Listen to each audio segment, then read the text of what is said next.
السلام علیکم ورحمۃ اللہ وبرکاتہ۔ آج نورانی قاعدے کی ابتدائی تختی نمبر 1 حروف ہجا یعنی مفرد حروف پڑھیں گے۔ اس میں آپ کو حروف کے مخارج بھی بتائے جائیں گے کہ کون سا حرف کون سے مخرج سے ادا ہوتا ہے۔ تو آپ سامعین سے گزارش ہے کہ اس کو توجہ سے سنیں اور اپنے حروف کے مخارج کو آسانی سے جانیے۔ تختی نمبر 1 حروف ہجا مفرد حروف۔ اعوذ باللہ من الشیطان الرجیم۔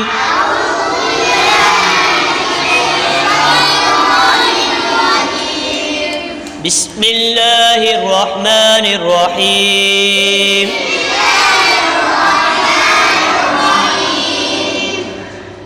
الف الف یہ حرف منہ کے اندر کے خالی حصے سے ادا ہوتا ہے، یعنی کہ زبان اور اوپر تالو اس کے درمیان جو خالی جگہ ہے اس کو جوف دہن کہتے ہیں۔ کیا کہتے ہیں؟ ہاں، جوف دہن کا مطلب ہے منہ کے اندر کا خالی حصہ۔ کیا؟ جی، تو جب یہ الف منہ کے اندر کے خالی حصے سے ادا ہوتا ہے اس وقت جب یہ مدہ کی صورت میں ہو۔ مدہ کی صورت کا کیا مطلب ہے؟ کہ جب یہ کسی حرف کے ساتھ مل کر آئے اور یہ الف ساکن ہو، جیسے با الف زبر با، اب یہ الف مدہ ہے، سمجھ آ گئی؟ تو یہ منہ کے اندر کے خالی حصے سے ادا ہوگا۔ با با با، یہ دونوں ہونٹ ہیں، ان کے تر حصے سے، یہ جو تری والا حصہ ہے ہونٹ کے، اس سے ادا ہوتا ہے با۔ دونوں ہونٹوں کے تری والے حصے سے ادا ہوتا ہے با۔ کس سے ادا ہوتا ہے؟ تری والے۔ شاباش۔ تا تا تا، یہ زبان کی نوک اور اوپر کے دانتوں کی جڑ سے ادا ہوتا ہے۔ زبان کی نوک اور اوپر کے دانتوں کی جڑ سے ادا ہوتا ہے۔ کہاں سے؟ زبان کی نوک اور اوپر کے دانتوں کی جڑ سے تا ادا ہوتا ہے۔ سا، سا کو پڑھتے ہوئے خیال رکھیں سیٹی کی آواز بالکل بھی نہ نکالیں۔ سا سا، سا کا مخرج زبان کا سرا اور اوپر کے دانتوں کے اندرونی کنارے سے سا ادا ہوتا ہے۔ زبان کا سرا یہ اور اوپر کے دانتوں کے اندرونی کنارہ، اندرونی جو کنارہ ہے اس سے جب زبان کا سرا لگتا ہے تو یہ سا ادا ہوتا ہے۔ جیم جیم، جیم زبان کے درمیان اور اوپر کے تالو کے درمیان سے ادا ہوتا ہے، یعنی یہ زبان کا درمیان ہے اور اوپر کے تالو کا درمیان، یہ زبان کا درمیان جب اوپر کے تالو کے درمیان سے لگتا ہے تو کیا ادا ہوتا ہے؟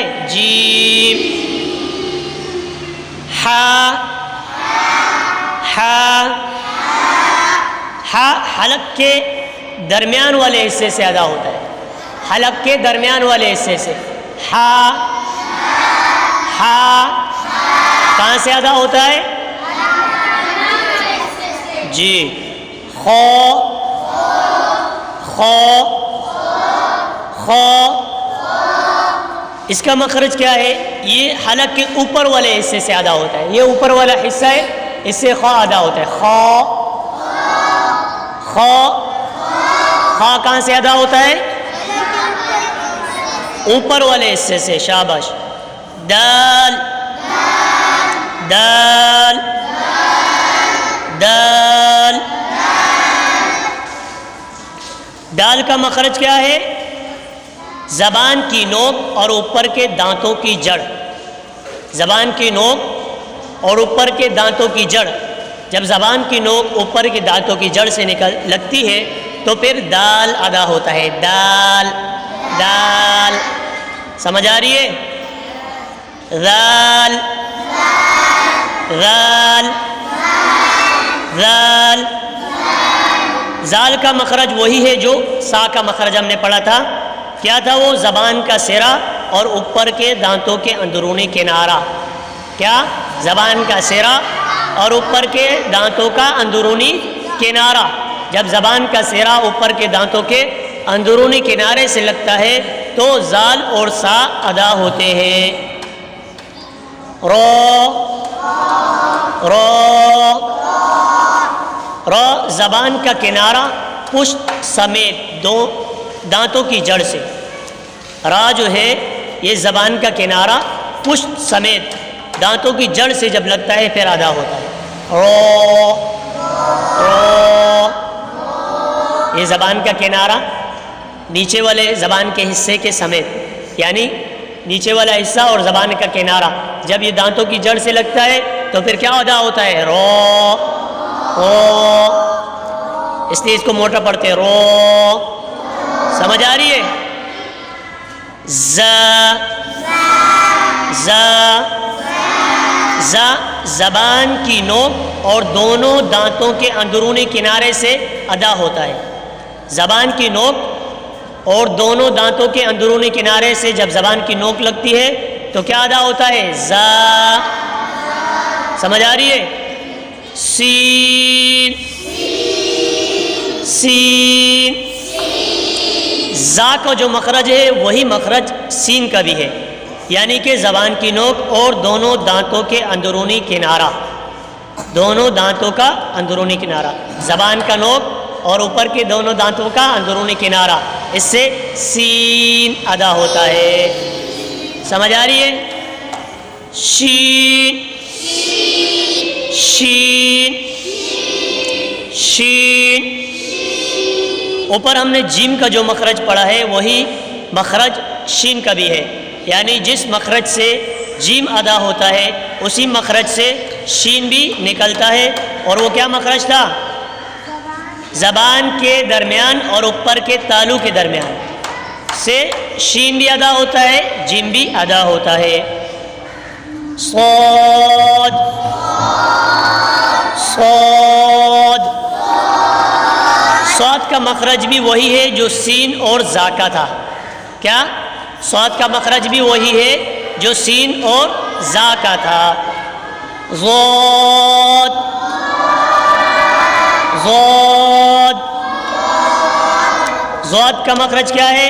زبان کی کروٹ اور اوپر کی داڑھوں کی جڑ، زبان کی کروٹ یعنی زبان کا مڑنا اور اوپر کے دانتوں کی جڑ، جب اس سے زبان کا مڑنا یعنی کروٹ لگتی ہے اوپر کے داڑھوں کی جڑ سے تو ضاد ادا ہوتا ہے۔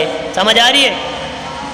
ضاد زبان کی کروٹ اوپر کی داڑھوں کی جڑ سے ادا ہوتا ہے۔ تو تو تو تو کا مخرج وہی ہے جو ہم نے اوپر تا کا مخرج پڑھا تھا، کیا؟ تو کا مخرج وہی ہے جو ہم نے اوپر تا کا مخرج پڑھا تھا۔ زواں، زواں کا مخرج بھی وہی ہے جو ہم نے زال اور سا کا پڑھا تھا، زواں کا مخرج بھی وہی ہے جو ہم نے زال اور سا کا پڑھا تھا۔ عین عین، عین حلق کے درمیان والے حصے سے ادا ہوتا ہے، جس سے ہا ادا ہوتا ہے، ہا، ہا جس مخرج سے ادا ہوتا ہے اسی سے عین بھی ادا ہوتا ہے، یعنی کہ عین اور ہا یہ دونوں حلق کے درمیان والے حصے سے ادا ہوتے ہیں۔ ہا عین، سمجھ آ رہی ہے؟ سب کو سمجھ آ رہی ہے؟ غین غین، غین کا مخرج وہی ہے جو ہم نے اوپر خا کا مخرج پڑھا ہے، جی حلق کے اوپر والے حصے سے، شاباش، آپ کو یاد ہے، غین اور خا حلق کے اوپر والے حصے سے ادا ہوتے ہیں۔ غین، فا فا فا اوپر کے دانتوں کے کنارے اور نیچے کے ہونٹ کی تری والے حصے سے ادا ہوتا ہے، اوپر کے دانتوں کے کنارے اور نیچے کے ہونٹ کے تری والے حصے سے ادا ہوتا ہے۔ فا فا فا، یہ اوپر کے دانت ہیں، نیچے والے تری والے ہونٹ یعنی نیچے کے ہونٹ کی تری والے حصے کی جگہ پہ لگ رہے ہیں تو فا ادا ہو رہا ہے۔ قاف قاف، قاف کا مخرج زبان کی جڑ اور تالو کے نرم حصے سے ادا ہوتا ہے، زبان کی جڑ اور تالو کے نرم حصے سے قاف ادا ہوتا ہے۔